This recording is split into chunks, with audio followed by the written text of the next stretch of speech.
Good afternoon, everyone. Today's date, Tuesday, January 14th, 2025. Welcome to our EBR Board Workshop. We will have the invocation and pledge.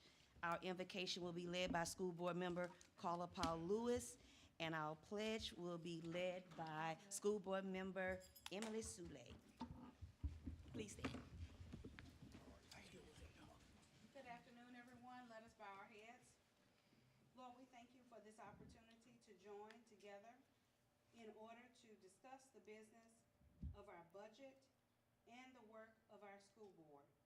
We ask that you will give us unity and allow us to operate peacefully with each other in order to lead to positive outcomes for students. We thank you for this. In Jesus' name, amen. Amen. I pledge allegiance to the flag of the United States of America and to the republic for which it stands, one nation, under God, indivisible, with liberty and justice for all. Okay, thank you, everyone. Next, we will have call to order and roll call. Madam Secretary. Present. District 7, Vice President Gove. Here. District 1, Mr. Blue. Here. District 2, Mr. Lannis. District 3, Ms. Kyle Lewis. Present. District 5, Mr. Lewis. Present. District 6, Mr. Russ. District 8, Ms. Sule. Here. District 9, Mr. Martin. Present. Thank you. And next on our agenda, we have a presentation, and here we have it. There you go. All right, so good to be with you. If you want to turn it on, sir, I've got the power on. All right, wonderful. I'm Jessica Swanson. It's nice to be with you all. As a bit of background, I have met the board members individually because I was hired to support the board with a project on advising findings on the budget process and structure. So we've been gathering data from a variety of sources. Today, though, is not sharing those findings. Today, part of the scope of this project is to share ed finance training. So why am I doing that? Well, I used to be a teacher. I led the finance team at DC Public Schools. For the last few years, I was at the Edunomics Lab at Georgetown University, so a mashup of education and economics. It's hard to say it, Edunomics Lab. I've done a lot of school board finance training, and so going to bring some of that to you all today. Excited to be with you. I also often get the question, is this going to be a boring training then? Because it's going to be about ed finance. And my answer to you is I will suggest, I think not. It should be pretty fun. We're going to have a lot of engagement today. So you have computers because one exercise we'll use them, but you mostly don't need them. We're going to be mostly just interacting. Have a chance for you to reflect on some data that we'll share. So again, my goal is for you to engage with us, and let's jump in and have a lot of fun. So let's do an opening quiz. Now, unfortunately, April has given you some of the answers, so don't peek ahead yet if you don't want to know the answers yet. But jot it down. You got some notepads there if you want. What do you think, on average, did districts get per student in the ESSER, the Federal Relief Funds? It's over now, right? But I'm going to tell you, we're setting the stage for why we're going to talk about it. So jot it down. What do you think was the average that most districts got? You can put it on your little notepad. You can keep it in your head. Okay, let's check your answers here. The average was about $3,850 per student. Okay, that was the average across. Now, it totally depended on the level of poverty because it followed Title I, but that was the average. Why does that matter? Let's put it in context. Annually, spending is about $14,000 per student across the country. And here's how it has shaken out over the last 10 years. This is, again, nationwide, and it definitely depends on the state and the district context because the way the state funding formulas work differs and the wealth of the communities varies. But across the whole country for the last 10 years, it's about even between state and local. Federal makes up a relatively smaller share. So you can see this ESSER was a big deal, right? You also might be wondering, how does EBR spending stack up? Well, of course, it was a little higher with the ESSER funds, but prior to ESSER, I looked up your prior spending. It was actually about right on line with the national average. In 21, it was $14,250. 20, it was $14,241. 19, $13,508. So you were about right at the national average in EBR. So ESSER was the largest one-time infusion. And why does this matter? Well, it's over. So the question is, how much was it? $190 billion. We already said it's about $3,850 per student. Huge amount of money. And federal, we know, is a small share usually, right? It's a small share. This was the biggest federal pot. And if you had more kiddos with economic disadvantage, you got more money. the quirks of the Title I formula meant some districts even got up to $50,000 per student in ESSER money. You guys got about $211 million, a little over $5,000 per student. So again, it's a big pot, but relative to how much you have per year spread across 3 years, it's a big amount, but it's not 50,000. But we still sort of felt like kids having a party, right? We could try some new things that maybe we'd been wanting to do. So when was the last day to spend the funds? Jot it down on your notes if you can remember when this was. You probably know. It's over now, and this has a lot of meaning for a lot of districts. If you want to jot your note here. Yeah. Yeah, I hear it. I hear somebody in the audience. It was September 30th. Now, districts could work with their state education agencies to ask for permission to continue spending contracts that were already obligated or already booked through March 2026. And some districts have done that. Not every state wanted to apply for it. Relatively fewer states did it. But the money's gone. And so now we have to live with a leaner, no ESSER budget. And that's sort of, why does it matter? That's what we're going to talk about today. What are the conditions that we're facing in 26 and beyond? We had all this money. We were like those kids. And now we're more like him, right? We're kind of like, sad. That extra money is gone. So how about this one? This is another. I'm going to give you a multiple choice this time. So who's responsible for defining the district's goals and deciding how to spend the money? The SOUP? CFO? Community members? Board members? I see an energetic nod there. Some folks are ready to jump in. It's the board, right? But sometimes board members don't know this, that they are really responsible for the district's resources and goals. And we see goals as short and long-term goals. We set those goals for the district. We help think about how do we work on goals for marginalized student groups. We focus on achievement gaps, right? You're holding the district accountable for those goals and ensuring that the resources align. And that can be the majority of most board meetings, right? I know you've all been focusing on some of those readings about this, focusing on goals, focusing on do our resources support our goals?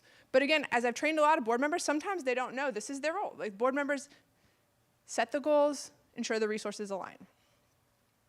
So today we're going to talk about complications districts are facing with the 26 budget that we're all planning right now, and strategies to protect what matters for students. Again, we're not going to talk about the findings of all the data we've been collecting. That'll be coming up later this spring. We'll come back and share. We've had advisory sessions. We've had interviews with board members, interviews with staff, a lot of different ways. We've got a town hall coming up. It's going to be great. We're not going to do the findings yet. Today it's just more education finance strategy. So intense academic acceleration still needed. This is the first thing a lot of districts are facing across the country. Students have made progress post-pandemic, but across the whole country, students have not caught up with pre-pandemic achievement levels, right? And this is true here as well. So in this moment, districts are still focusing on academic acceleration, but without the ESSER money, right? So I pulled this down. Stanford University has this opportunity index, and you'll notice it goes through 23. And you might be saying, we just saw the 24 LEAP data. We know Louisiana has newer stuff. That's true. But what I like about this one is that it's got apples to apples data across the country. So we can see how we stack up across districts nationwide. And as you can see here, it's more than a half a year behind in math, and a significant chunk, quarter of the year basically behind in reading compared to pre-pandemic. So it's a big deal. Is this national or EBR?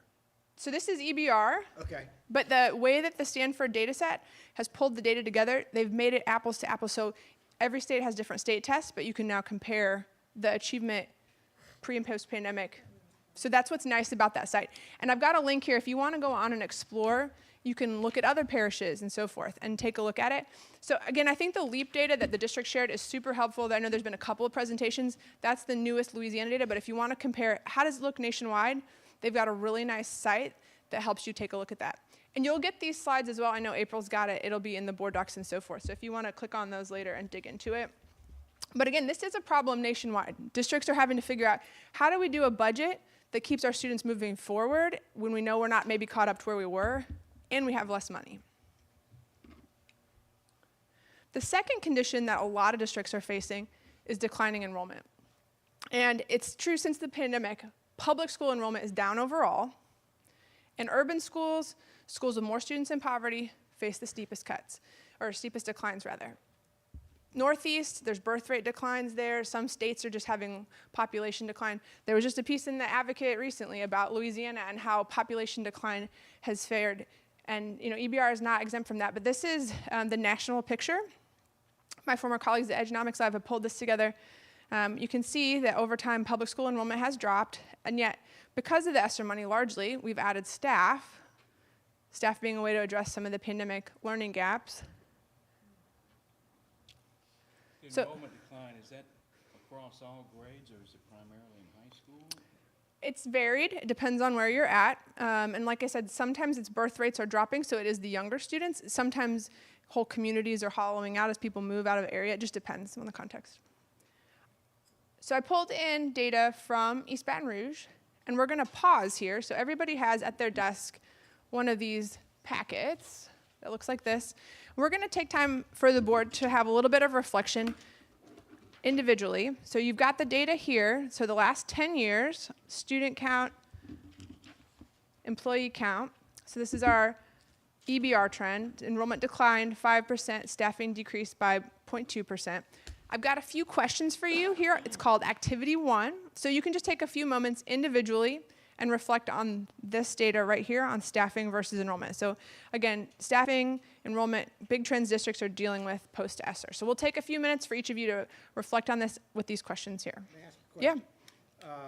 The students look like that's inclusive of charters? Are the employees inclusive of charters? This is from our ACFR data tables at the end of that's where the data comes from. It should be, I think, Kelly, it's just inclusive of the type 1s, right? Yes. Yeah, just type 1s. Type 1 students, but what about employees? Employees, No. So it's district employees, so it's an orange and an apple, okay. And we could update this too if we want to parse it differently. We can definitely update it. That's a great question, though. We can update it with further cuts of it. You can also do this for an individual school too. So some schools will take it and do it for their individual school. So that's a great question.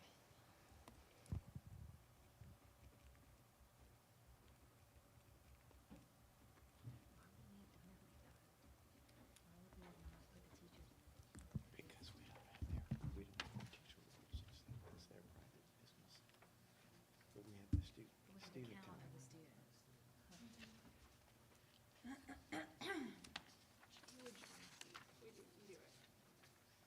Just the traditional students that go, That one, just that one. Yeah, because those students don't match up with the. I have the numbers if you want. Well, I pulled it because it matches up with ACFR, but yeah, I think that's right. We can pull it anywhere we want. That'd be another great number to do. So I'll take that as the next step.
Let's take about one more minute to jot further thoughts.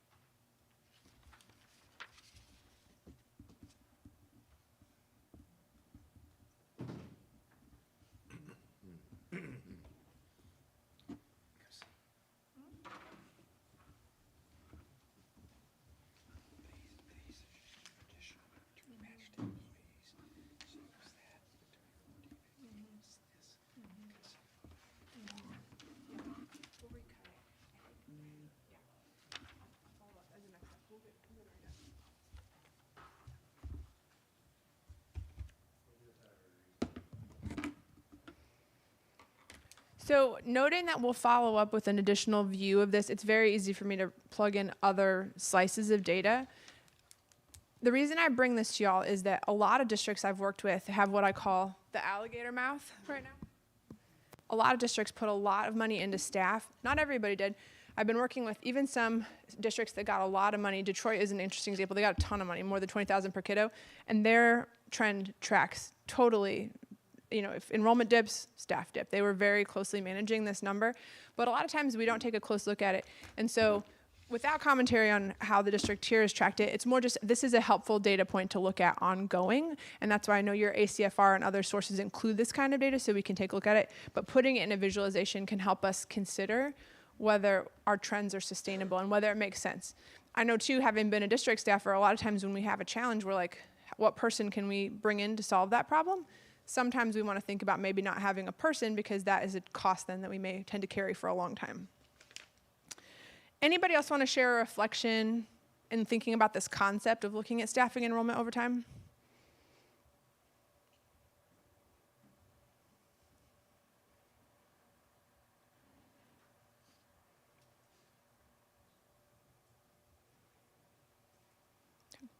So would encourage you to think about this ongoing as a way to keep monitoring the spending on staff. Does it make sense in alignment with our enrollment? Another complication that districts are facing right now in the 26 budget is the inflation era salary increases and other rising costs. Now this is particularly pronounced in places where they've got very strong labor partners who've pushed for double-digit increases in some cases. The context here does vary across the country, but most districts did face challenges with food and transportation across this period. We had the ESSER money, now we don't, to address those increasing costs that have happened over the last few years. So this is another complication we're facing, right? We had these increases, and now, again, the ESSER money is done. And sometimes we're stuck still with those inflated prices that we didn't have before. So a lot of times districts will say to me, well, what about using fund balance after the end of ESSER? And I would encourage districts to think about using fund balance for a few targeted needs. So first being a one-time revenue shortfall with expected quick recovery. So I grew up in Illinois, and for a while Illinois was really like Greece, and our school districts weren't getting state funding on time. So that would be a good time. You can use fund balance. When you know the state's eventually going to make good on it, there were these signs out in front of the school district offices, we're waiting on Illinois for this much money. It was funny, right? But it wasn't funny, right? It was also scary, but we knew the money was going to come. So that could be a time to use fund balance. We know that the funding is coming. Also, if we have a one-time or short-term expense, flooding, right? Hurricane, other issue like that, right? We've got these fires right now in California. There's a one-time cost, right? We're not gonna have that all the time. So that's a good reason to use fund balance to help fix the buildings back up, get things ready to go. Or sometimes districts will use it for a short-term expense to have longer savings. So early retirement, sometimes technology investments, will invest more in technology and we can reduce costs on some other things later. Those are good ways to use it. And how much should we have? This is a big question. So the Government Finance Officers Association says have about 2 months of cash on hand. Some state advisors, like the Illinois State Board of Ed, they asked for 180 days of cash on hand, which is a huge number. This board has adopted a policy of 15%.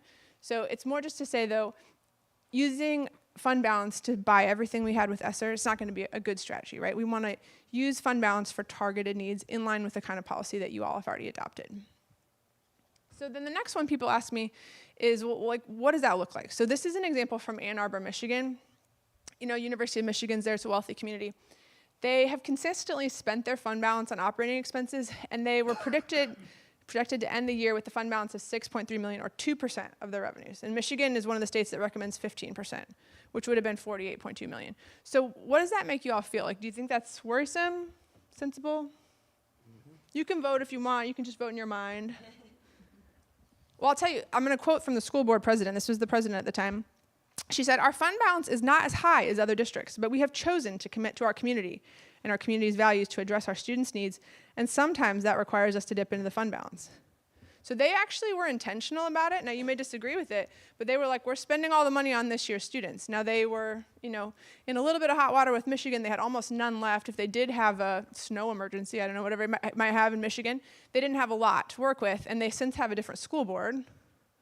But it was intentional, even if it might be worrisome. It's a little worrisome to me. How about this one? Philly, they lost 18,000 students in the past decade. They plan to use $88 million in reserves to maintain some of the ESSER investments that move the needle. Their words, move the needle for their students. And that projects then that they will have no fund balance in 2 years. Not a good plan, right? I mean, I think that one, it's worrisome. They say, they've got a lot of needs, and I'm sure they do. But what's going to happen if they have another, school roof cave in, right? There's no plan for it then. The other question that I sometimes get is, what about swapping ESSER onto other funds, like title, right? Like maybe we can put some of those expenses on title. Oh, do you have a question, Mr. Lewis? Yeah. I know you don't have it because it's not up there, but you're talking about Michigan and Philadelphia. What about your data for schools in the Deep South? I don't have all the states, but I did pull down Louisiana's target is 7.5%. That's the LDOE recommendation for excellent. Last year, the fund balance here got a little higher. It went up to 25%. Last year, it was the highest it'd been, though, in quite some time. 140 million, 25%. And the year before, it was 27%. So it was a big leap. Yeah. So a lot of times we joke and talk about Arkansas and Mississippi Yeah. and Alabama. What about the others? That's a good question. I can take it as a next step. Just where we are with school districts in the southeast, relatively the same size as we are. Yeah, that's a good one. That's a good question. I would even ask the question about Caddo and Jefferson Parish Mm-hmm. as to what their fund balance may be. Yep. And the other tricky thing, right, in Louisiana is that there's a target, but then you also have to go into deficit to spend, which is kind of a catch-22. So there are some tricky policies here, and every state does it differently. Again, it depends on the district's goals and how likely you are. If you're Houston, you're constantly having flooding and hurricane. Maybe you need to have a higher fund balance in some other places. Having a board policy is key. You already have a board goal, so you're already on track for that. But the big point here is I would not use ESSER, or I would not use fund balance to replace the ESSER spending, operating ongoing costs, right? It doesn't make sense to use the fund balance to cover ongoing costs. So the other question, though, is what about using other funds, like title, when ESSER ends? This is one that people are like, well, maybe we can just put all the ESSER investments that worked on title. And we absolutely should be as creative as possible. There's opportunities to do blending and braiding and so forth. But ESSER was so much bigger than the other funds, right?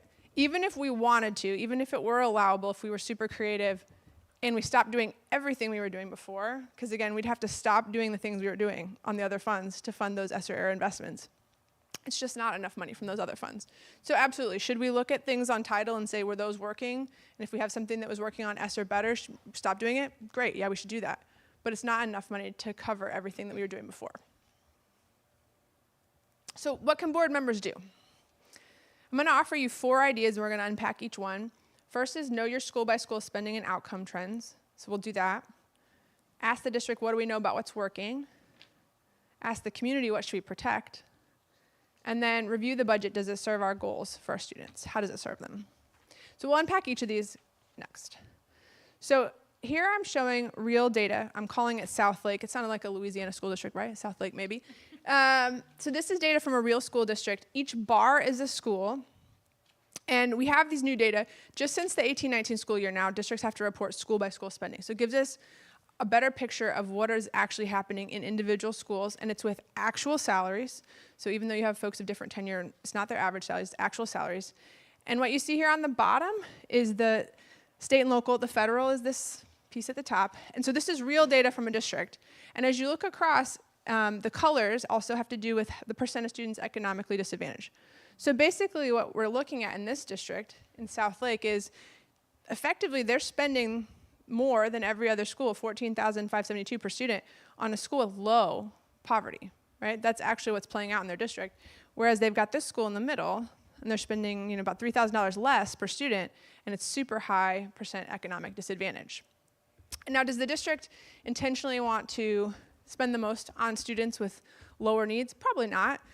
Yeah, question? Sorry. Yeah. Do all of these schools have the same number of kids in them? No, but it's the spending per student. So it's however much. So they're spending $9,000 per student, or they're spending $14,000 yeah. per student. Okay. And so why do we have these discrepancies? We're going to talk about that in just a second. I'm going to show you why that has landed there. Because it's not usually like a district says, we really want to spend less on kids with greater need. That's not usually like anyone's intent, but sometimes it ends up happening. And the reason why is that sometimes our policies, like how we give out staff and programs, affect the spending. So I'm going to show you an example. So imagine 3 schools in a district that gives out staff. East Elementary, 400 students, 60 FTEs. The teachers cost about $80,000 per, or the other staff. So the total spending ends up being $4.8 million, or $12,000 per kid. A FTE is like a person who works there, a full-time equivalent. So the people who work there, basically. Sometimes school districts call FTE students too, which can add to the confusion. Now imagine another district, again, 400 students, 60 teachers and staff members, but the teachers and staff members are more tenured. So they actually cost about $100,000 on average. So right there, the whole school costs $6 million or $15,000 per kid. So you can start to see how these differences can be due to seniority sometimes, right? But now imagine South Elementary, again, same 400 students, 60 FTEs, the teachers are more tenured, and you throw on a magnet program, and suddenly you can see the big differences in spending starting to stack up. So sometimes in districts, it's absolutely because you see staff clustering based on seniority. Like in this school district, and that one we just looked at, that school on the end did have the most senior teachers. And sometimes it's because senior teachers want to work in a school that may be perceived as being like a really great environment. Maybe that's where all those families were clustered. Maybe this school over here had a lot of junior teachers. They cost less. And so the district didn't set out to spend less on that school, but that's what happened when they had maybe more junior teachers, more turnover. So that's kind of how it ends up. It depends on how we staff and how we allocate programs that we see these differences in spending. So why do I say school boards should know this? It's because our policies affect how much we end up spending on students, and it may not align with our intent then. And it's not a spot of judgment, because like I said, these data are new, but it is a chance for us to reflect and say, are our policies doing what we want them to do? Are we directing our resources where we want to direct them? So that's why I think it's important for school board members to know, and then to say, like, do we need to make changes? Maybe, maybe not, right? It's just a time for reflection.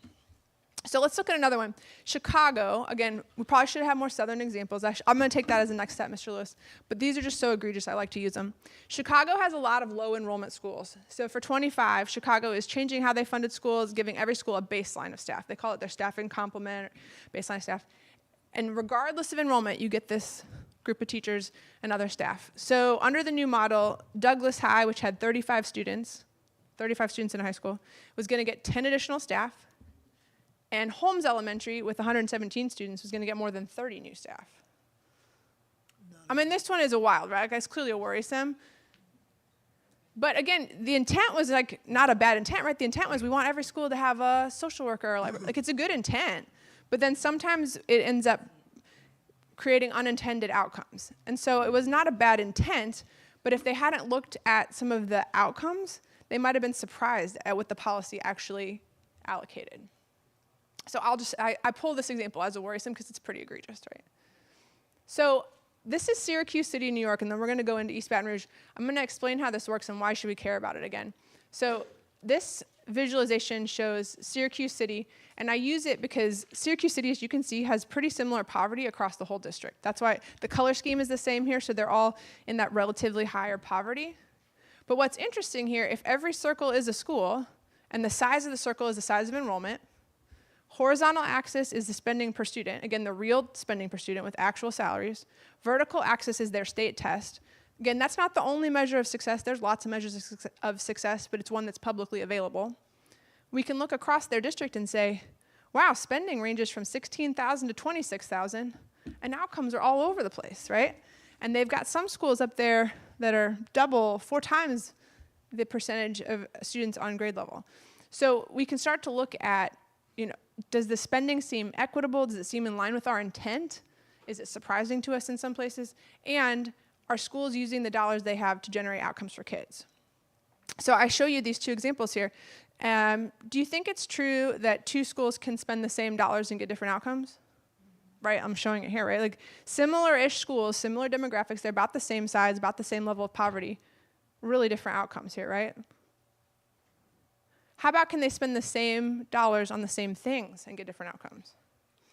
That one is actually true too, which is really frustrating. So at Edunomics, we looked at this, and it's so important, the people that we have in our buildings, right? We could be, every teacher teaching the same great curriculum, but one building has an amazing principal and maybe really veteran staff, and they just end up getting better outcomes. But it's still helpful for us to look at how can we leverage our resources better for our students, right? And so that's what we're going to do in just a minute. I'm going to walk you through a few examples from real EBR data, and then we'll do another breakout where you can go and dig around in the data a little bit more and look for things that you care about. Looks like most of the more expensive schools are smaller. And that's often true. That's a good observation. A lot of times districts will end up spending more on smaller schools. Maybe like Chicago, they give everybody a one of everything. Sometimes it's other reasons. Sometimes smaller schools have more senior folks. There's lots of different reasons why. So this is the big picture of East Baton Rouge. And you might be also saying, why are you not telling me the names of the schools here? You're like, this is so frustrating. There's no names here. And that's because having done this with a lot of school districts, when we put the names up first, it tends to like lead us down rabbit holes. So we want to look at the trend first. When you go onto the website and just submit them, I'm going to send you to, you can hover over it and look at the names and know, what's that outlier up there that I want to look at? You can dig into it. But I wanted you to take a second to look at the big picture here. The other question is, why is school X sometimes not there? This comes from Tableau, so sometimes there's a school that's an outlier that Tableau will hold outside the bounds. I can send the whole data file if you want to dig deeper. But just to give a sense, so this is the whole picture. Also, you might notice this time it has plus signs. Plus signs are charter schools. So if you see a plus sign, that's a charter school. Again, you can see the enrollment sizes vary. The poverty colors vary. But if you were going to summarize this, you might say something like, EBR generally spends more on schools with greater need, but outcomes vary across the district, right? That might be one of the headlines you'd say. Yeah? Question on spending. Mm-hmm. How is that calculated at a school level? Mm-hmm. Are you spreading all the fixed costs from the central office, or is it just school-based spending? So there's the school-based budget, and then there's also a share of the central cost. And if you go on the LDOE report card, now this is where LDOE actually calculates it. In some districts, like in DC where I was at, we turned in a file to the state that said, here's our calculation, here you go. I know the state in Louisiana does some of the calculation, but there is, if you go on the state report cards, you can pull up for each school. It's like 20 clicks in Power BI. Or we downloaded a whole file. Yeah, I know. Some of those who are ardent LDOE watchers are knowing there's a lot of clicks. So if you're watching from LDOE, I love those data files rather than the clicks. But yes, it is the actual spending, and it does include a share of central. And this is all in with the state, local, and the federal. Okay. Yeah. I have a question. Mm-hmm. And I think I know the answer, but if you could just explain for us the double circle. Oh, that's a good question. That's a really good. So it's not like I'm highlighting a really special one here. It's just there's two that happen to be basically in the same spot. That's another reason why I don't put the names on here, because you can see if we threw the names on how messy it would be. Yeah. It's so messy. But when I give you the link in a minute that you can play with it, you can go in and dive deeper. Well, I thought you were doing somewhere all-boys school. I'm making it all thing, though. I'm going to give you a couple examples, too, of how we can use it. So I just added on now some quadrant labels. So I'm going to show you how you can look at it. Up in quadrant 1, these schools spend more dollars than peers and have higher outcomes. Quadrant 2, fewer public dollars than peers and higher outcomes. Quadrant 3, fewer dollars and lower outcomes. Quadrant 4, fewer dollars than peers and lower outcomes. I'll also point out here, this is the district average line for proficiency, and then the district average line for spending. And it's kind of funky because we've got the dividers of the panel here, but on each of these visualizations, you'll see an average line for the district. When we look at some in just a minute for the state, there'll be two sets. There'll be a district average line and a state average line. So we can start to look at, if you're a principal, a lot of times you do not know what quadrant you're in. Principals really know the proficiency always, but they often don't know the spending. And sometimes, like our finance folks know this data, but they're only just learning it. Like I said, the data are new, and so this is an opportunity. Principals, I always have this joke that I've never met one who thinks that they're getting more than average amount of money, right? Every principal is like, I'm the principal who's getting the least. But as we start to have these conversations, they can look and see where they're at. And if you're over there in 4, you can say, hey, you're getting more than your peers. Did you know that? You are getting more. How are we using it to improve outcomes? Importantly, this also doesn't show growth, right? This is just a one point in time. So you could be a school in 4 that's on a great trajectory of growth. And again, it's just a one point in time. So this is not the only measure of success you'd want to look at. It is just a data point that can help the board think about how are we using our resources? Are they equitable? Is it in line with our intent? Do we want to make shifts? Do we want to get more for our money at places that we're currently investing more? Okay, so let's take another look here. So I'm going to show you some of these. So this is now EBR highlighted, layered over the entire state of Louisiana. So in the background there, you can see those lighter colored circles. That's the entire state of Louisiana. And so you can see the spending is a little higher. Not surprising, it's a higher need community than some. Outcomes are a little lower. Again, this is on average across the whole state, but it totally varies, right? We can see it totally varies. You've got some of the most high-performing schools in the state, as you know from the recent LEAP performance. It's really something to celebrate. You've got some tremendously high-performing schools, including schools that have high need and high performance. So you can look at this kind of picture, and you can say some of these EBR schools, because again, you can see that I've highlighted just the quadrant with the state average, are in that quadrant 2 of the whole state. Spend fewer dollars in the whole state, better outcomes. They're high ROI schools, or sometimes ROI superstars. And there's some in the district that spend more than the peers and lower outcomes, right? So it's an opportunity to think about what can we do differently, potentially, with the dollars we have in those schools. I'm going to highlight a couple other views, and then I'm going to set you loose in just a second. Another common way of looking at this is to look at elementary. So I pulled in here just elementary schools in the state that have more than 75% economic disadvantage. So all higher need elementaries. And you can see here, again, spending is a little bit higher. Not a lot, a little bit higher, like maybe $1,000 higher per student, but it varied a little bit. Outcomes are a little bit lower on average, but again, you've got some schools up here at the top where they're really doing well, and I want to highlight 2. So this is Greenbrier in quadrant 2 and Highland in 3. I'm going to pull my notes here because I want to make sure I say the data right. So both have 88% of students experiencing economic disadvantage. Greenbrier has 359 students, Highland has 275. Spending is similar. It's 16,644 for Greenbrier, 16,410 for Highland. But Greenbrier's proficiency was 54%. Highland's was 16%. So we can sort of see those differences playing out in our district. And I don't mean to call either of those schools out in a negative way. Again, these data are new, but it's more of a point of saying, like, you can see that they're getting tremendous outcomes with a similar population. So what can we learn from that school? And some districts will even have the principals of some of those rock star schools share their practices with others. They can be a mentor. They can share other things that they're doing.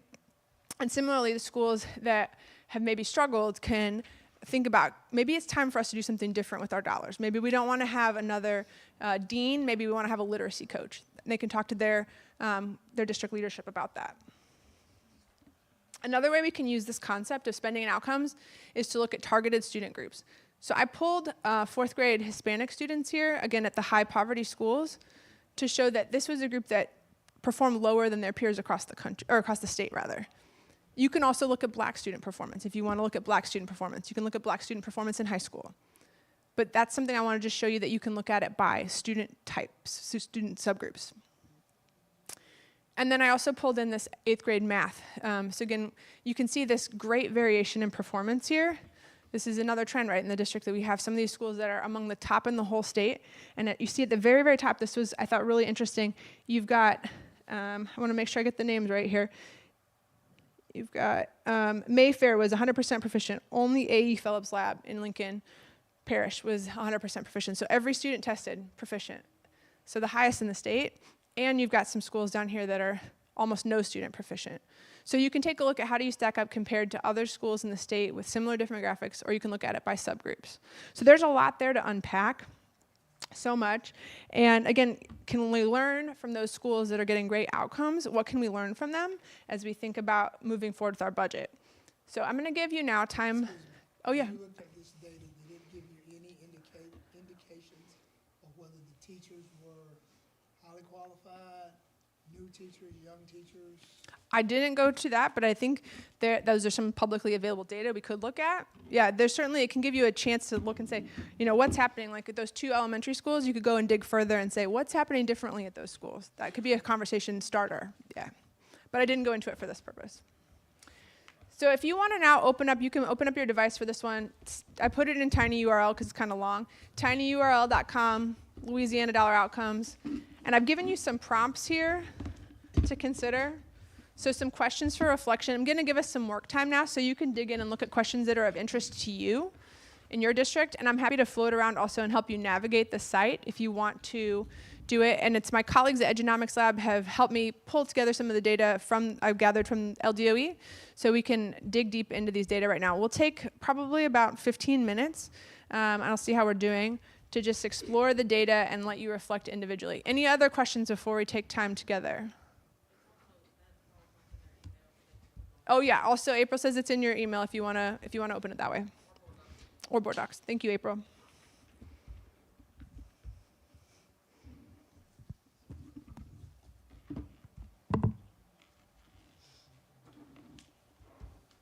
To create an account? No, you should not need to create an account for anything. It's all open access. I got an extra. All right, these ladies got it open. Great. It's really helpful for me to do that. It's a little easier on a computer. The filters.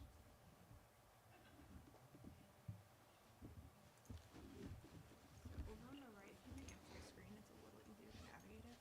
There's a whole bunch of filters on the right. There you go. That's what you're looking for, exactly. Yep. And so you can filter down to the district, or you can highlight the district. Okay, you got the filters on the right. Can make there's some filters right here too, if you want to go to student subgroups.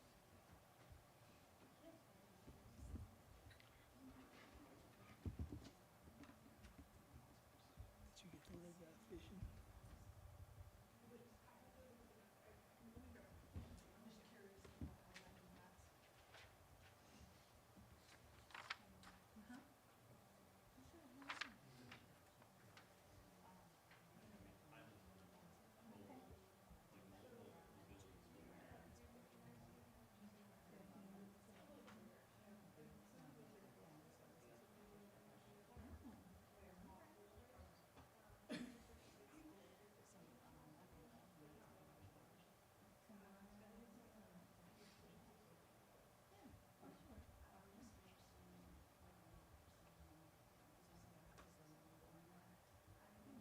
I'd love for you to hear my voice.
So what are the prompts we're supposed to be getting? Well, I think they're on that page. You might need help navigating to what you want to find. The prompts. Are we supposed to be looking at activity 2 or just? Yep. So it's just got a bunch of questions for you to think about. Okay. You can choose your own view too if you've got questions, but it kind of walks you through some of the most common questions. Oh, go to the other one here. This one, right here. This is one. It's just got some of the most common questions of looking at this, like which schools we spend the most on, which schools we spend the least. It's not like there's a right or wrong answer there, but yeah. So where's our Hispanic? Which one you want? Yeah. I mean, I think it's interesting. I didn't include the black student performance, but the black student performance is more similar to the state average. The Hispanic student performance is lower than state average. So it's, again, it's like Because we get so many that they'll come into fourth grade, but they've never been in school and that kind of stuff. yeah, it's just different needs, right? It's different. Yeah. And the other thing is, I'm showing percent economic disadvantage, and there's like depth to that that's not reflected in that measure. Like, there's Oh, obviously yeah. like certain poverty in one community can count for poverty, but it's so much more dire in other neighborhoods. It's so I'll it's show you before we leave, I'll show you a chart I have of last year's SPS scores versus percent economically disadvantaged. Amazing correlation. but it's not inevitable, right? So there's It's lots not of- inevitable. Like when we look at it across the state, that's what's interesting is that we've got high need schools that do great, and so what can we learn from them, right? Like it's also one of Oh, the yeah, no, I agree 100%.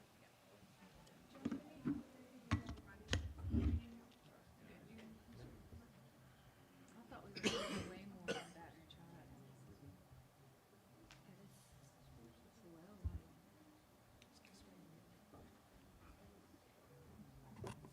if you were looking for the questions here, it's questions like which schools are we spending the most per student, the least, this page, if you want to look at the questions.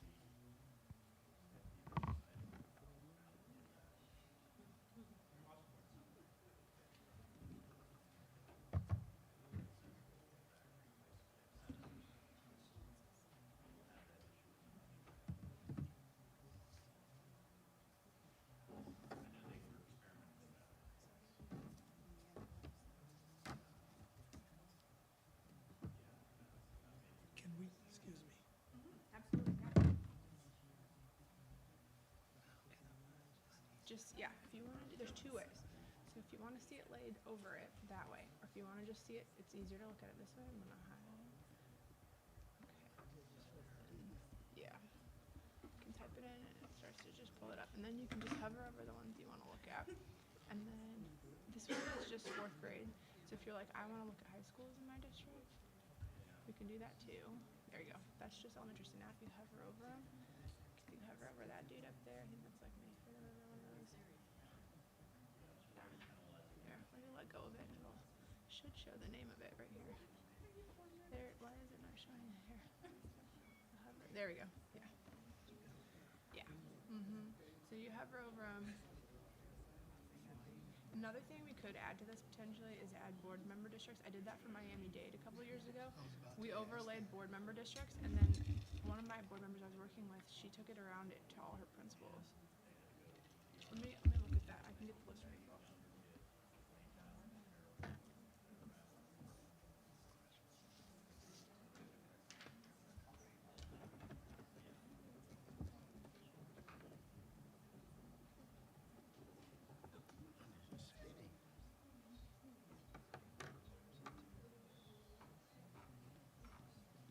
I'm caught in the spin here.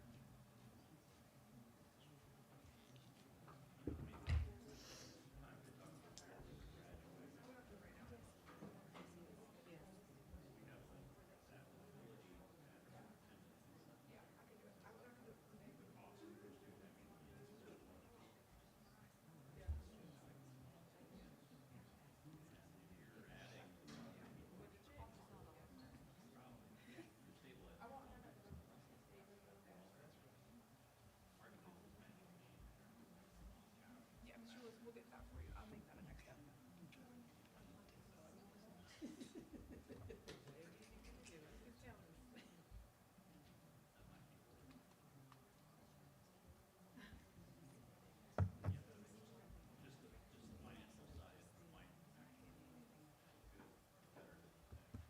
Anybody else need help finding what you want to look at? middle schools. Middle. So if you scroll up, here, does that not do that? Page up, yeah. Then we're gonna click on that one, 8th grade.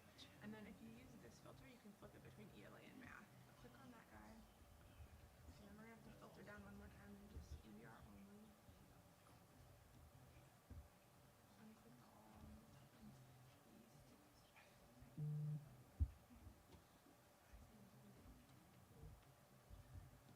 don't think it did click onto it, yeah. So you can also scroll down on there too, is the way to do it. I think this here. There you go. Okay, and then if you want to click on East Primary School. Let me just look at one more time closer to that. Right on that, yeah, there we go.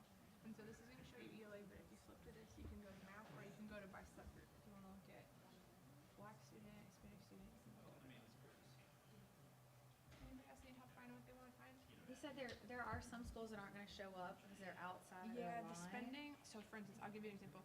It might be in some states that there'll be a school for pregnant and parenting, or a vocational school, or a school for students with the most severe disabilities, or sometimes the spending, just because Tableau will auto-filter it, because otherwise it would make it like, the scale would be so yeah. wild. So if you want, I can send the whole file that has all the data. Well, there's just some charter schools I don't see on here. Sometimes also has to do with the testing, the number of tested students for each grade. If they had too few students tested, that's sometimes also why. Or if the scale, this one has 0 to 100 on testing, so it's probably either the number of students tested, it's probably what's missing. You mean like it was too small of a school? Too few students tested grades, or that the spending excluded it from the auto filter. Either one, but Like yeah. meaning they spent too much or they spent? Or they spent so little. small sometimes. It just depends. I'll send you, if you want, I'll send you the file so you can play with it. And what you do then just filter down and you can look at each one. Okay. But I think it's one of the bases is not showing up, right? I don't see either of the bases or One of them does show up, one doesn't. grade hearts. Yeah, I'll send it to you though, the whole file. I can put it in. You're saying there is a basis showing up on here? Yeah, one of them does. And one of the things I noticed in the appendix of the slides, if you go to the end here, I have a slide on charters specifically. Here, let me pull this up if you don't mind.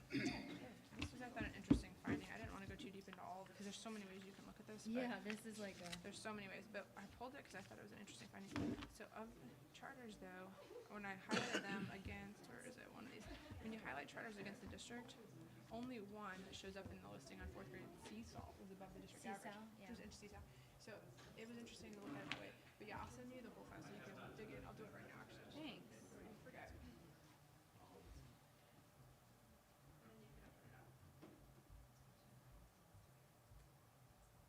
Well, we have different versions that you can call, you can go back to. We have some guy.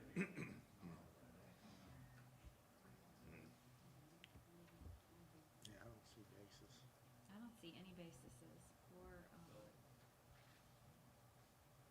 grade hearts. I also didn't find all the ideas. If you open it, it just should have hit your file. Okay, we'll take about 2 more minutes for individual reflection.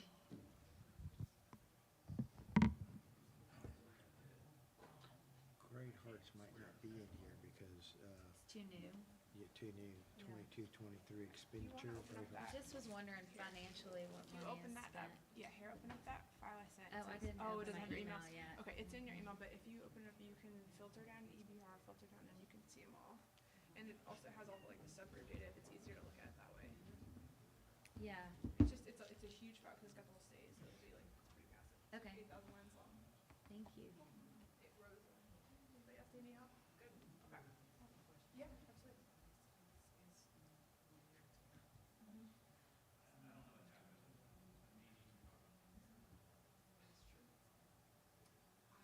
They do have some. Yeah, sure, we have that. I don't, the lab that puts that on, I think, I have to look, I don't think it's Cosmos though. I don't think he's, I don't know if he's, maybe he's in OCAS, but I think he's at Cosmos. Sean Reardon is the guy who's behind it. I'll look up. Thank you. Yeah. One thing I noticed with Duncan Road schools, I don't know over that, but this is first of all, the students with disability and higher than proficiency rate in the dollars, probably $2,000 or $3,000 less than schools who are not doing very well. And so it may be totally our intent to spend more on these schools, right? It may not be that, like, we might be like, we're happy with how we're spending, but then it's just a question of, they're not yet turning the dollars into outcomes, right? So it's like, are we spending on the right things, do we have the right people? So he was showing Mm-hmm. It should do it. There you go, yeah. Mm-hmm. that's the last goal, Mm-hmm. but I didn't see somebody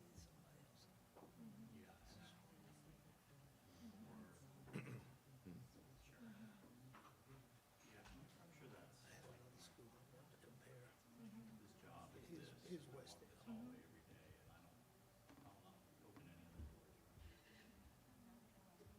79%, 12% with disabilities, 24% proficient.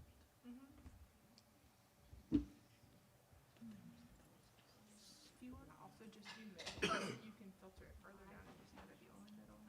There's a few more ways if you like want to get at sort of what you're looking for. If middle is what you- I think there is a cadre of folks who are oftentimes, Yeah.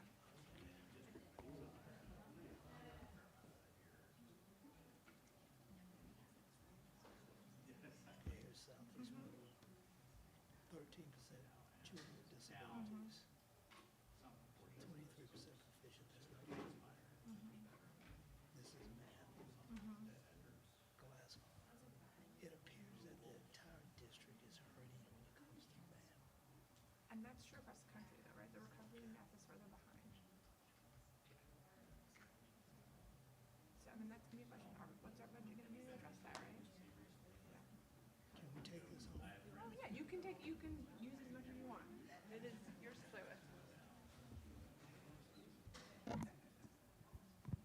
All right, I'm going to bring us back together. We could go down this rabbit hole all day, as you're already discovering. Like, we've got folks homing in on middle school. We want to look at what about charter performance? What about the districts, the schools in my district for the board? There's so many ways you can look at it. And my hope is that this can become part of the yearly muscle. Before we set our budget priorities, we look at our student outcomes and our spending, and we say, is this in line with our intent? Are we getting the most for our resources where we're putting them? How can we use our resources better for our students? How can we maximize those better? So that something, I joke that my own meritorious budget award is, do you look at your spending and outcomes every year as you think about what are we going to spend our money on for the next year? So you can absolutely take this with you. It's a link. You can keep looking at it later. Make it part of your bedtime reading. I sometimes call it the cocktail party killer, because if you bring it up with your friends and everybody starts looking at their school. But yeah, you can keep going with it after. Okay, how about this one? I'm going to ask one final question on this concept. So if I look at these two schools, if you're considering cutting programs, is the ROI helpful to consider? It's rhetorical. I'm not going to make you answer it. But it's something to think about too, right? We can use this data for other applications. Some districts that are in this position now with the end of ESSER, they're making really tough decisions. They're thinking about cutting programs. This could be one more way of informing that decision. Okay, so second question board members can ask. Remember, the first one was know your spending and outcomes. Second thing board members can do is ask, what's working with our current investments? And I'm going to give you a real example from a district I was working with. They used ESSER to do 3 different things, and I'll show you how they did it. So first was they had this wraparound supports pilot. Some people call it community schools. They called it wraparound support pilot. $500,000. It served about 1,300 students. It was about $375 per student, and it was designed to sort of help families access all the city services, right? It's sort of like not a social worker, but they had a liaison, and they helped connect families to resources. That was one of their investments. They had another one for middle grades girls. They noticed in their data, they did a survey on belonging with students. Middle grades girls had lower belonging, so they wanted to do something to target that. So they created this middle grades girls empowerment initiative, $500,000 again, 1,000 students, $500 per student, and they wanted to build confidence and leadership skills, affinity spaces. They had their belonging scores for black girls were particularly lower, so that was another area they were targeting. How can we improve it for those girls that they would feel more included in the school community? And provide training for staff on gender and racial equity. So that was another investment they made. And then they also created the Young Men of Color cohort. $500,000, served 8,000 students, so 63 per student. And what this one did is it let schools choose to use the money on SEL, family engagement, academics, a whole bunch of different things because their young men of color had the lowest proficiency. So that was 3 different investments. So like I said, they all had a rationale for why they started out. But as the district looked at them, first, when I met with the chief, she actually didn't know how much they cost per student. It was the first time she'd looked at it that way. And she was surprised to find out that she was spending so much per student on the girls. She thought maybe, it was the same price as the others. She thought maybe it reached more students. It didn't reach that many students. The other thing that she did as we started talking about this investment, because what the background was, they were only going to keep one of these after ESSER ended, so she had to choose, right? So what's working? When she started asking principals, she found that the middle school girls didn't like the conference. The girls didn't like the activities that they'd put on. And so as she talked to principals and teachers, they were like, we don't want to keep this one. It is an important initiative. We do need to do something for the girls, but this didn't really work. The wraparound supports pilot, they liked it okay, but when they thought how much it was per student compared to young men of color, in the end, they decided to extend the young men of color cohort because as they talked to principals and teachers, they found that this was an investment that the schools really appreciated because they were able to customize it for their school community and do something that really mattered in their own community to attack a problem that the district noticed overall, that the boys weren't doing as well academically. So a second question board members can ask, again, not to tell the district exactly how to spend the money, but what's working? What do we know about what's working? How have we looked at data? And it doesn't have to be super scientific. It can be getting data from principals and teachers, but what do we know about how much do students like this activity? Is this important to students for us to continue this? Because a lot of districts are not going to be able to continue all the things that we had before. So I'm going to give you an example here. In your packet, this will be our last activity. It's called Examine Investments, and it looks like this. So you want to flip to the last page. It's imagine a district invested $1 million in ESSER in each of these priorities. Okay, so there's 6 things here. They invested $1 million in each one. As the ESSER has ended, The district is now going to sustain only one of these with ongoing funds. This is a pretty common scenario, right? Like I mentioned, a lot of folks are thinking about what it worked, what can we keep going forward. So you're going to actually have a chance to do a little bit of math and a little bit of analysis here to think about what would you choose to continue. Again, you don't have all the answers, but we're going to fill it out. So it looks at various investments. These are really common ones districts did, and this is inspired by a real district. And I'll show you how it goes. The first one I filled out for you. One-to-one technology. A lot of districts went there during the pandemic. Some districts already were there, but a lot went to one-to-one. And it was often every student gets a Chromebook. In this district, it was 4,000 students, 250 per student. And their goal, if we forced them to say it, was to use the Chromebook for instruction. And they actually invested a lot in the programs online. But the risk was stolen, lost devices.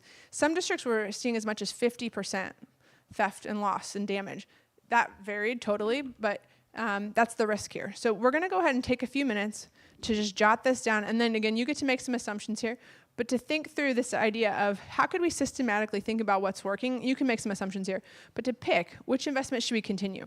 Because a lot of times we don't stop and say, did it work, right? You've got a lot of evaluation folks here that have looked at a lot of data, so we can use that. So we'll take a few minutes to fill this out.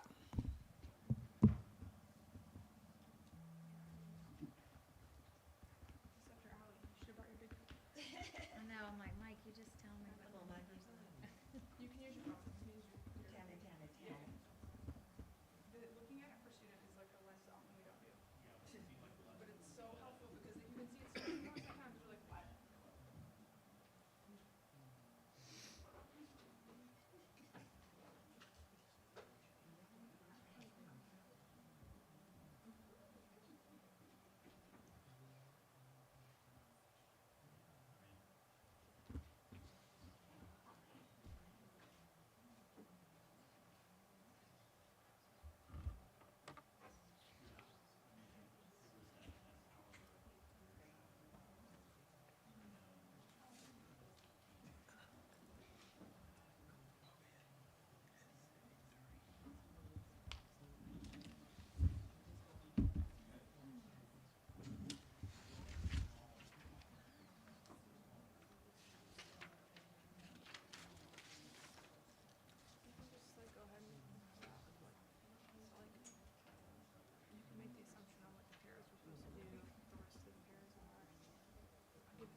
What's that?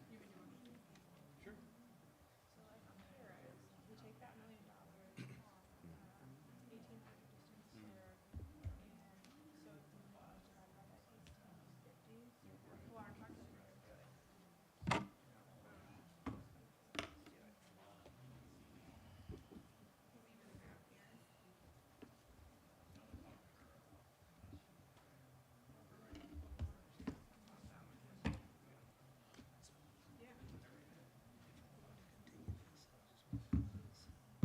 Yes, this one's a little more complicated.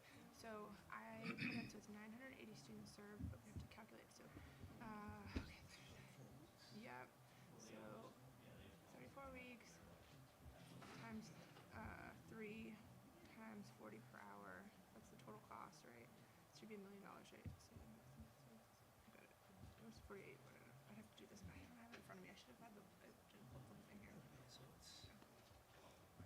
Here, let me grab my paper and I'll do it with you right now. So 102 per student.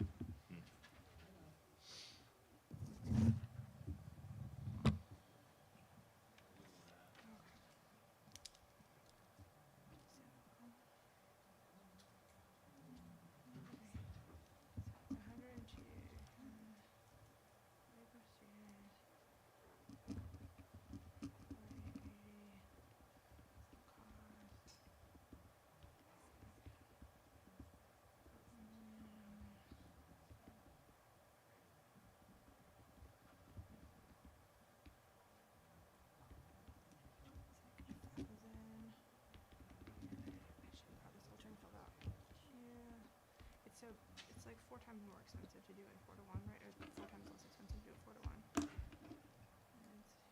I have this whole thing filled out on another sheet.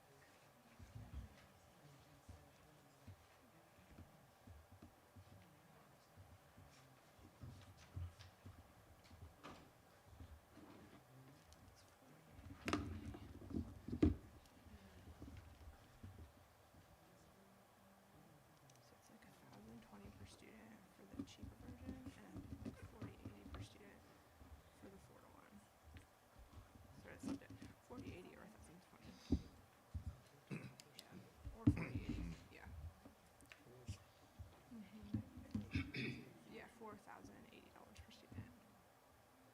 So the point of this one is these were both in the bounds of what the research said was like acceptable. But the challenge is when districts did it this way, I mean they got the most like individual attention, right? But then the kids don't want to show up. So some districts are like, I want to make the groups higher, the highest possible in the bounds because the risk is then at least I'll still have at least a couple of the kids if one of the kids is absent. So I don't have a teacher sitting there getting paid and there's no student, right? Like that's sort of the trade-off. That's the risk for doing it. If you do that 1-to-1 is like the risk is here then it's like kids may be absent and then down here it's like they may not be as personalized. So that's this is the kind of thing like oftentimes we just don't sit and like, look at all the So how much would be for this one, this $100 choose right here? oh yeah it's that it's this one is here and that one's there. So it's just 4 times more sorry just flip it that way. It's like it ends up being 4 times cheaper because it's the same teacher sitting there 3 times a week for 34 weeks, right? Okay. But now you divide the cost across more students. So this should be $4,080 for Yeah, sorry. A little bit. It's not much. I'm more looking at the other benefits. Yeah, that's why I had the number of kids in there. It's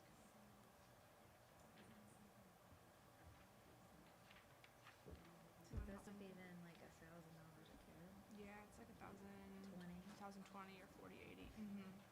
And so it's basically it's like the same cost either way, right? 'Cause it's the teacher sitting there. It's Right. just the cost is divided across the 4 students.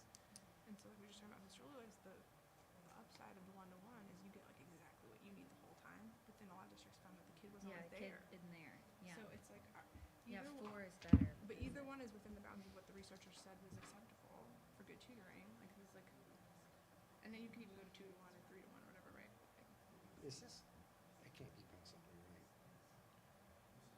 cost per student. 10 teachers, $100,000 per teacher, $1 million. Yeah, cost per student. It says 4,000 students would be served by 10 teachers, that's not right.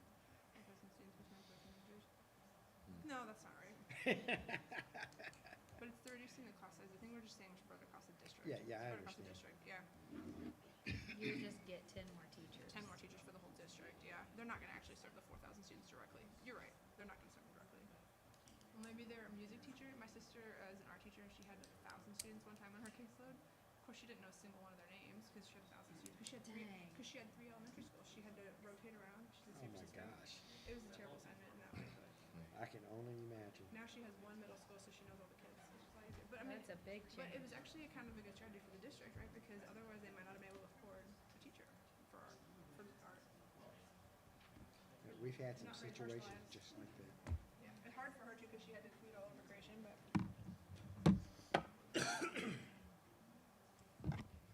We'll take about 2 more minutes to reflect. That's what I bet. That'd be 4 to 1. Some of y'all are getting to a place that you're deciding which one you're going to pick, continue. Yeah. And honestly, you don't have all the data. You're making your assumptions here. What do you pick? Yeah. And I didn't even give you the data on your district, right? This could be a district where they're like, all our kids really want to be in computer science, on data, but We already have computers. 1-to-1. Yeah, yeah. I picked 4 And to this 1. is a common choice. What'd of you all. pick, Patrick? Did you pick one? I picked 4 to 1. Well, yeah.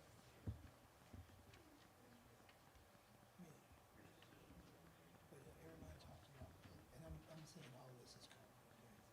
Social.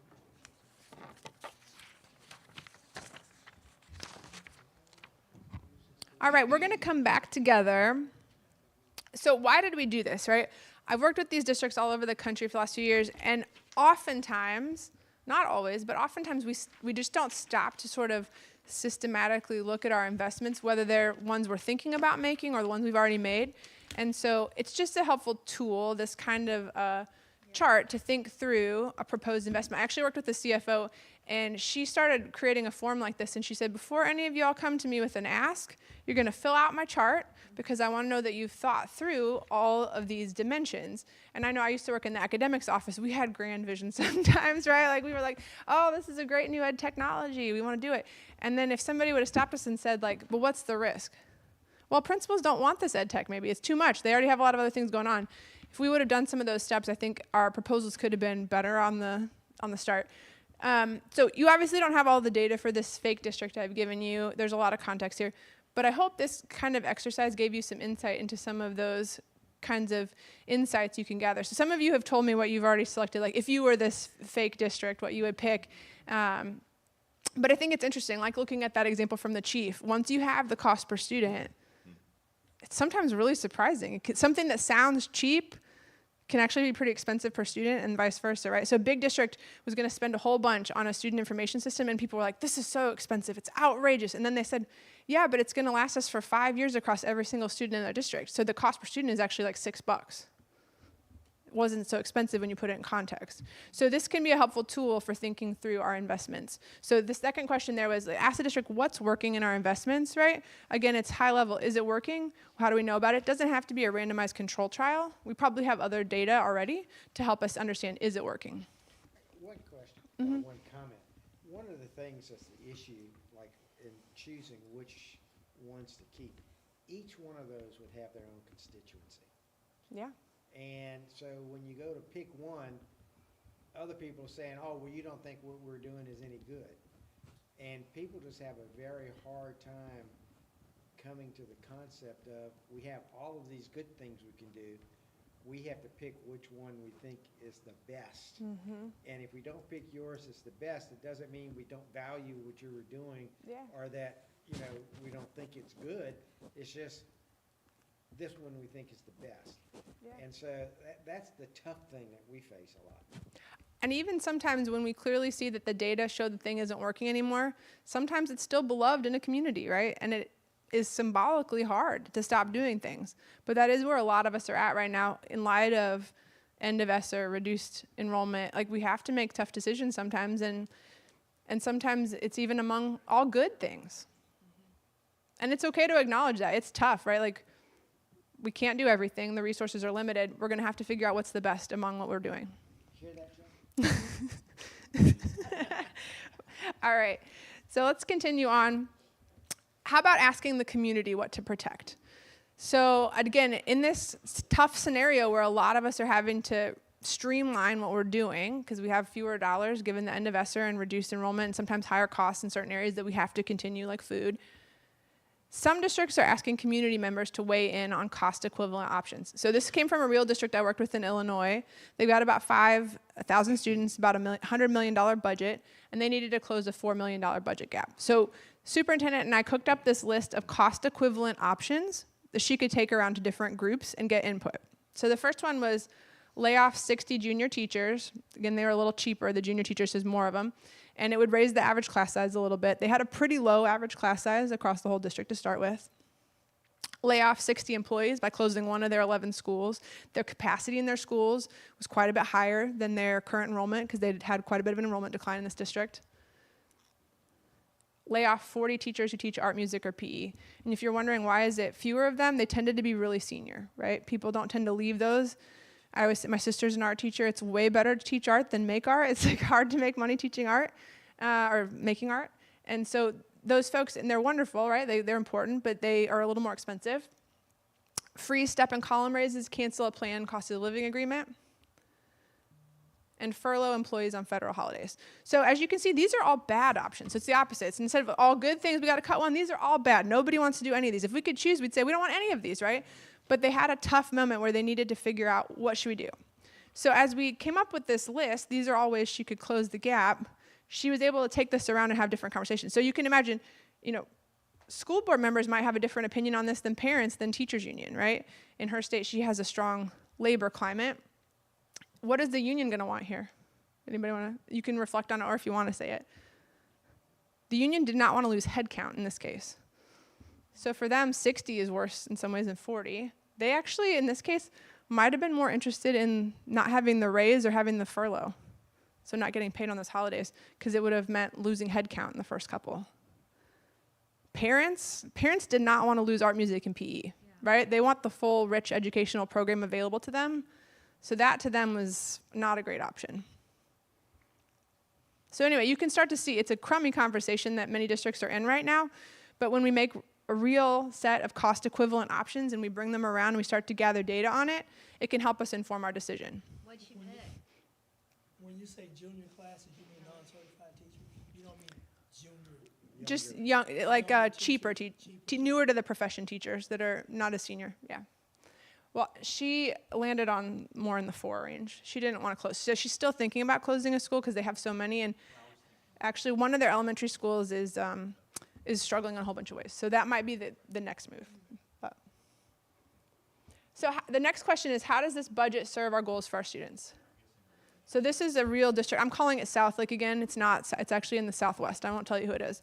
But these are their real goals. District I worked with. The first goal is around early literacy. Second is math proficiency. Third is post-secondary readiness. And the fourth is skills for success. It sounds like a lot of districts everywhere, right? Their goals were sort of similar. And these were their strategic plan goals the board had decided on. But the board member said, you know, I see that our budget, this was the 25 budget, proposes laying off the math coaches but maintains the COLA. How does that support our math goal? So again, board is helping us align our budget to those goals we've set. And so this is another question. Does this budget serve our goals for our students, right? If we set goals for students based on those student outcomes, does our budget serve our goals? Because our budget is really our strategy. It's our real strategy, right? If we say we're supporting math proficiency, but our budget isn't doing it, are we really supporting math proficiency other than the teachers in the classroom who are still doing no work? So another question there. So again, what can board members do? Know your school by school spending and outcomes. You can keep digging into that as a little homework if you want. Happy to help you unpack it if you want also. Ask the district, what do we know about what's working? You can ask it every time we have an important investment, right? What do we know about what's working in this? Asking the community, what should we protect? Can't do everything. What should we keep? What's most important to you? What's the most important thing for your children's educational experience? Students, what do you value the most about what we offer? And then review the budget. Does it serve our goals? Is this budget doing what we hope it's going to do for the needs we've identified? So let's stay in touch. Yeah.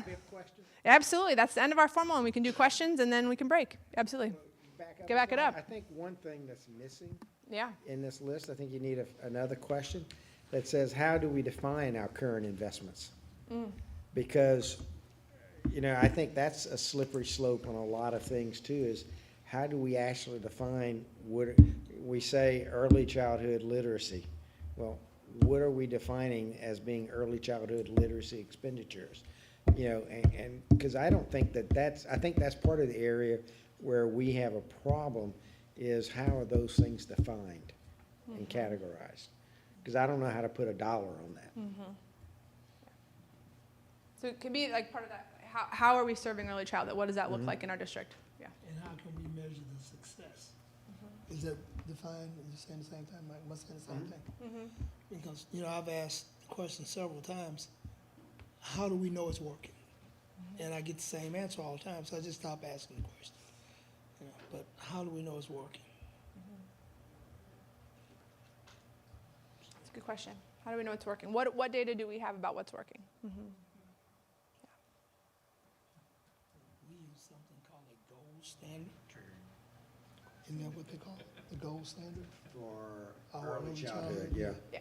Yeah. There are some outcome measures for it, yeah. But within that, yeah, how do we know it's working? Any other questions or reflections for the whole group?